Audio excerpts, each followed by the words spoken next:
स्वागत है आपका आज की कहानी में, जिसका नाम है खूनी कोठी। अमन, सुना है उस पुरानी कोठी से अजीब अजीब आवाजें आती है। अरे रवि, तू भी ना, ये सब झूठी बातें हैं।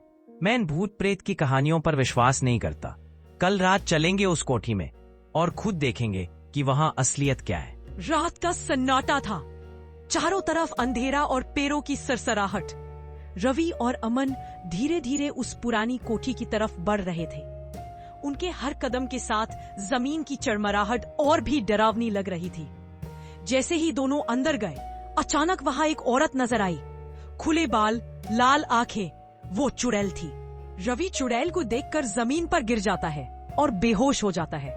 चुड़ैल की लाल आंखें चमकती हैं और वो धीरे धीरे उसकी तरफ बढ़ने लगती है। रवि अब पूरी तरह चुड़ैल के कब्जे में था। चुड़ैल रवि को एक भयानक अपनी तरह की शक्ल दे देती है और उसी पल डर से कांपता अमन वहां से भाग खड़ा हुआ। सुबह का उजाला होते ही अमन डर और बेचैनी से कांपता हुआ जंगल की ओर भागा। घने पेड़ों के बीच उसे एक साधु अपनी तपस्या में लीन दिखाई दिए। साधु जी, हम उस पुरानी कोठी में गए थे। वहाँ एक भयानक चुड़ैल है। उसने मेरे दोस्त रवि के साथ ना जाने क्या कर दिया। आप जल्दी से मेरे साथ चलिए, उसे बचा लीजिए। साधु बिना कुछ कहे अमन के पीछे पीछे चल पड़े। दोनों जंगल की अंधेरी राहों से गुजरते हुए आखिरकार उस भूतिया कोठी के सामने पहुंच गए। साधु और चुड़ैल आमने सामने खड़े थे। साधु ने बिना कुछ कहे गुस्से में आंखें बंद की और मंत्र पढ़ने लगे।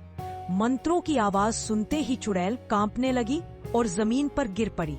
अब वह साधु के वश में थी। साधु के अमल से रवि पूरी तरह ठीक हो गया। तीनों उस कोठी से बाहर आ गए। सन्नाटा फिर से लौट आया, लेकिन इस बार उनके दिलों में डर नहीं बल्कि राहत थी। और हाँ दोस्तों, अगर आपको ये कहानी पसंद आई हो तो लाइक, शेयर और सब्सक्राइब जरूर करें, क्योंकि आगे और भी डरावनी कहानियां आपके लिए आ रही हैं।